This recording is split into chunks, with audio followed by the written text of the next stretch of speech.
పాపం పాత్రికేయుల కష్టాలు వర్ణించలేనివే. తారలు కసుర్లు విసుర్లు కూడా భరించాల్సిందే. ఈ మధ్య కత్రినా కైఫ్ మొరాకోలో జగ్గా జాసూస్ సినిమా షెడ్యూల్ పూర్తి చేసుకుని ముంబై విమానాశ్రయంలో అడుగుపెట్టింది. ఆమె వస్తోందని తెలిసి విలేకరులంతా అక్కడికెళ్లారు. అయితే కత్రినా ఎవరికీ కనిపించకుండా వెళ్లిపోవాలి అనుకుంది.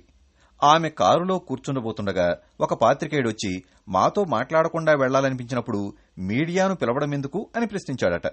కత్రినా విసురుగా అతని వైపు తిరిగి నేను ఎవరినీ రమ్మని పిలవలేదే అంటూ కాస్త గట్టిగానే జవాబిచ్చింది. ఇక వివాదాస్పద దర్శక నిర్మాత రామ్ గోపాల్ వర్మ విషయానికొస్తే వీరప్పన్ సినిమాపై ఒక మహిళా జర్నలిస్టు వ్యతిరేకంగా రాసింది.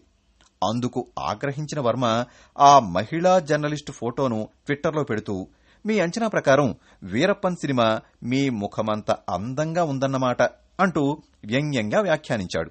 పైగా తాను చేసిన వ్యాఖ్యను సమర్థించుకుంటున్నానని, ఆ మహిళా జర్నలిస్టుకు క్షమాపణ కూడా చెప్పబోనని మరొక సందేశం గుప్పించాడు.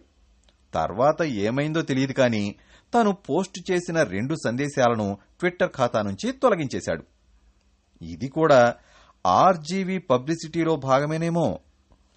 మరిన్ని ఇంట్రెస్టింగ్ ఫిల్మ్ అప్డేట్స్ కోసం ఆంధ్రపల్స్.com కి సబ్స్క్రైబ్ అవ్వండి.